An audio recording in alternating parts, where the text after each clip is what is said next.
Islamic আন্দোলন এমনই হওয়া উচিত। পুরো ভিডিওটা দেখে যান। মানবতার পক্ষে এবার ভোটের বাক্স একটা হবে ইনশাআল্লাহ। ইসলামিক আন্দোলন এমনই হওয়া উচিত। আজকে মঞ্চে এই ভিডিওটা পুরো ভিডিও দেখেন। আজকে মঞ্চে যারা আছেন যদি আমরা মুনাফিকি না করি, মঞ্চে যারা আছে যদি মুনাফিকি না করি, মুখের এবং কাজের কথা যদি একসাথে থাকেন, মুখের সাথে কাজের যদি মিল থাকেন, নাইমের ঝাল কথা চ্যানেলটিকে অবশ্যই সাবস্ক্রাইব করবেন। আগামীতে ক্ষমতা যাবে ইসলাম, ক্ষমতা যাবে ইসলাম, কোনো সন্দেহ নাই। জাতীয় ঐক্যের জন্য যে ঐতিহাসিক ভূমিকা রেখে চলেছেন, আমি মনে করি চরমনার পীর সাহেব সেই চেষ্টার ক্ষেত্রে একটি গুরুত্বপূর্ণ ঐতিহাসিক উদারতা, অবদান, মহব্বত রেখে ইতিহাসের একটি স্রষ্টা হয়ে তিনি থাকলেন। আমরা আপনাদেরকে স্পষ্ট করে আমাদের জাতীয় নাগরিক পার্টি এনসিপির পক্ষ থেকে অঙ্গীকার করি, বাংলাদেশের প্রশ্নে, জনগণের প্রশ্নে আপনারা যদি ঐক্যবদ্ধ থাকেন, আপনাদের সাথে কাঁধে কাঁধ মিলিয়ে 24-এর মতো এনসিপি আবার আগামী বাংলাদেশে লড়াই করবে। আর নির্বাচন কমিশনের প্রধানকে আমি বলতে চাই, আজকের এই সমাবেশ পুরো ভিডিওটা দেখে লাইক, কমেন্ট, শেয়ার এবং সাবস্ক্রাইব করবেন। বার্তা যদি আপনারা বুঝতে ভুল করেন, পিয়ার পদ্ধতি ছাড়া নির্বাচন বাংলার মানুষ গ্রহণ করবে না। বিএনপি বলছে আমরা সরকার গঠন করে ক্ষমতায় গিয়ে সংস্কার করব। আগামীতে বিএনপি ক্ষমতায় যাবেন, এই গ্যারান্টি আপনি কে দিয়েছে? সংস্কারের ব্যাপারে অনেকে ঢিলা দিচ্ছেন, বলে ইলেকশন আর সংস্কার একসাথে হবে, ক্ষমতায় গিয়ে করব। কিভাবে বুঝলেন কে ক্ষমতায় যাবে? জনগণের ভোট আসলে পান, তারপরে আপনি ক্ষমতায় যাবেন। আপনারা পিআর এর কথা বলেছেন, এই যে পিআর আগামীর বাংলাদেশের সংসদে আমরা যদি আসলে জনগণের প্রতিনিধিত্ব চাই, তাহলে আগামীতে এই পিআর নিয়ে আমাদের আরো জোরসোরে ভাবতে হবে। আমরা স্পষ্ট ভাষায় বলেছি, এদেশে আমরা আওয়ামী লীগকে দেখেছি, এদেশে আমরা বিএনপিকে দেখেছি, এদেশে আমরা জাতীয় পার্টিকে দেখেছি, তারা কেউ মানুষের ভাগ্যের পরিবর্তন করতে পারে নাই, মুক্তিযুদ্ধের প্রকৃত চেতনা বাস্তবায়ন করতে পারে নাই। এবার একটা চেতনা বাকি আছে, যে চেতনার নাম ইসলাম। ইসলামকে রাষ্ট্র ক্ষমতায় নিয়ে সব দুর্নীতি দুঃশাসনের অপসারণ করব ইনশাআল্লাহ। এই সংস্কার জাতীয় ঐক্যমত্য কমিশন কেন জানি দু একটি দলের প্রতি পক্ষপাতমূলক আচরণ করছে। সেই দিন আসতেছে, আমি দেখতেছি, মনে হয় আমার চোখের সামনে আমি দেখতেছি ওই সংসদের মধ্যে কলেমার কথা, এই হলো ইসলামিক ভিডিও, কথা হবে, লা ইলাহা ইল্লাল্লাহ উচ্চারিত হবে। এমনই হওয়া উচিত ইসলামিক আন্দোলন। এদেশে আমরা আওয়ামী লীগকে দেখেছি, এদেশে আমরা বিএনপিকে দেখেছি, এদেশে আমরা জাতীয় পার্টিকে দেখেছি, তারা কেউ মানুষের ভাগ্যের পরিবর্তন করতে পারে নাই, মুক্তিযুদ্ধের প্রকৃত চেতনা বাস্তবায়ন করতে পারে নাই।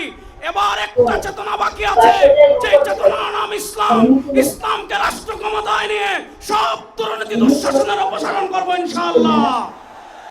2024-এর জুলাই আগস্টের গণবিপ্লবের পর আমরা একদল খুনিকে তাড়িয়েছি, তাড়ানোর 9 মাস হয় নাই আরেকদল খুনি বাংলাদেশে তৈরি হয়ে গিয়েছে। আমরা একদল চাঁদাবাজকে তাড়িয়েছি, বাংলাদেশে আরেকদল চাঁদাবাজ তৈরি হয়ে গিয়েছে। আমরা একদল দুর্নীতিবাজকে তাড়িয়েছি, বাংলাদেশে আরেকদল দুর্নীতিবাজ তৈরি হয়ে গিয়েছে। আমরা একদল টেন্ডারবাজকে তাড়িয়েছি, বাংলাদেশে আরেকদল টেন্ডারবাজ তৈরি হয়ে গিয়েছে।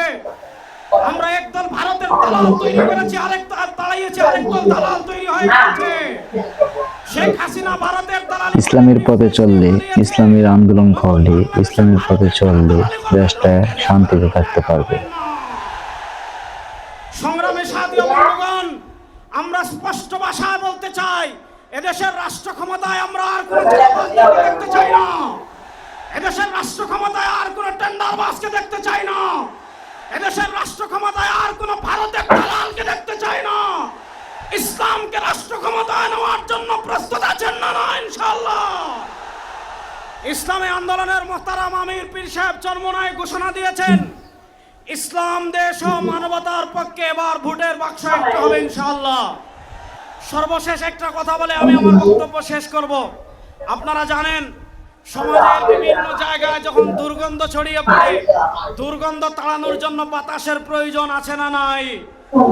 আমাদের রাজনীতিতে দুর্গন্ধ, আমাদের সংসদে দুর্গন্ধ, আমাদের বিচার ব্যবস্থায় দুর্গন্ধ, আমাদের অর্থনীতিতে দুর্গন্ধ। 52 বছর যারা রাষ্ট্র পরিচালনা করেছে, এদেশের সারা দুর্গন্ধই ছড়িয়েছে। এই দুর্গন্ধকে দূর করার জন্য বাতাসের প্রয়োজন আছে।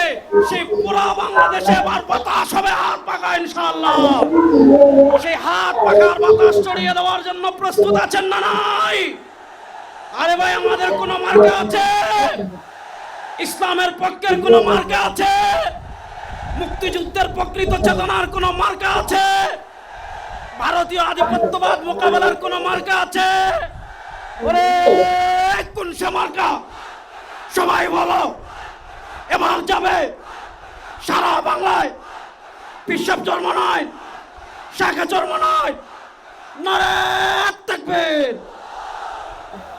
2024 সালের ছাত্র জনতার অভ্যুত্থানের আমার সহযোদ্ধারা, আপনারা কেমন আছেন?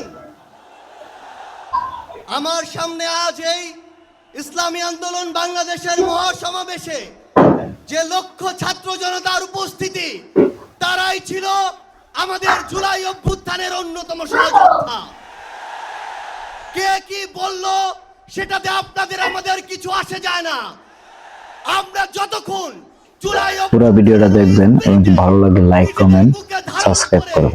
শহীদের যে আত্মত্যাগ, জুলাইয়ের যোদ্ধাদের যে রক্ত দেওয়া, সেগুলোকে আমরা যতক্ষণ ধারণ করে সামনের দিকে এগিয়ে ভিডিওটা এত পরিমাণ বেশি বেশি করে আপনারা শেয়ার করে দেন, অন্য একজনকে দেখার সুযোগ করে দেন। বিদেশি এজেন্টদের চক্রান্তে আমাদের কিছু আসে যায় না।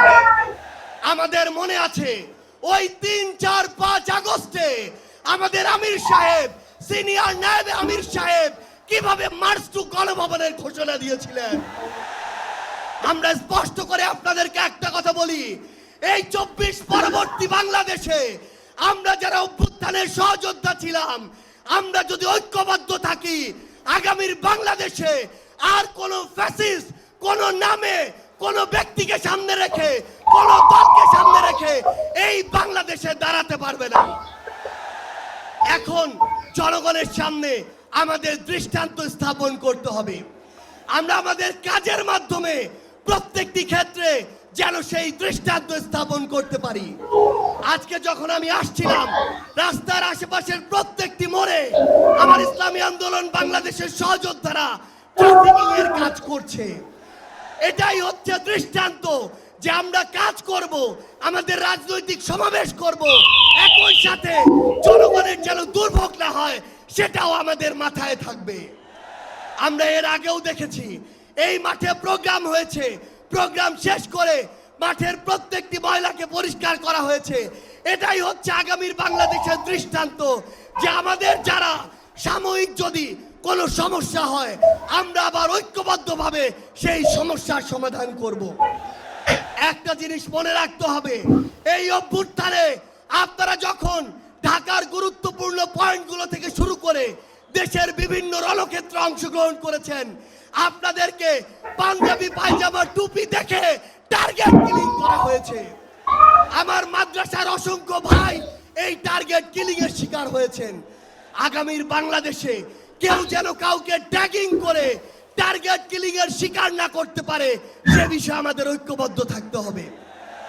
আমরা সংস্কার বিচারকে সামনে রেখে আমাদের এই লড়াই করছি। আপনারা পিআর এর কথা বলেছেন, এই যে পিআর, আগামীর বাংলাদেশের সংসদে আমরা যদি আসলেই জনগণের প্রতিনিধিত্ব চাই, তাহলে আগামীতে এই পিআর নিয়ে আমাদের আরো জোরে সোরে ভাবতে হবে। আমরা আপনাদেরকে স্পষ্ট করে আমাদের জাতীয় নাগরিক পার্টি ইসলামিক ভিডিওটা যদি ভালো লাগে আপনাদের কাছে, অবশ্যই লাইক, কমেন্ট, শেয়ার করতে বলবেন না। আপনারা যদি ঐক্যবদ্ধ থাকেন, আপনাদের সাথে কাঁধে কাঁধ মিলিয়ে 24-এর মতো এনসিপি আগামীর বাংলাদেশে লড়াই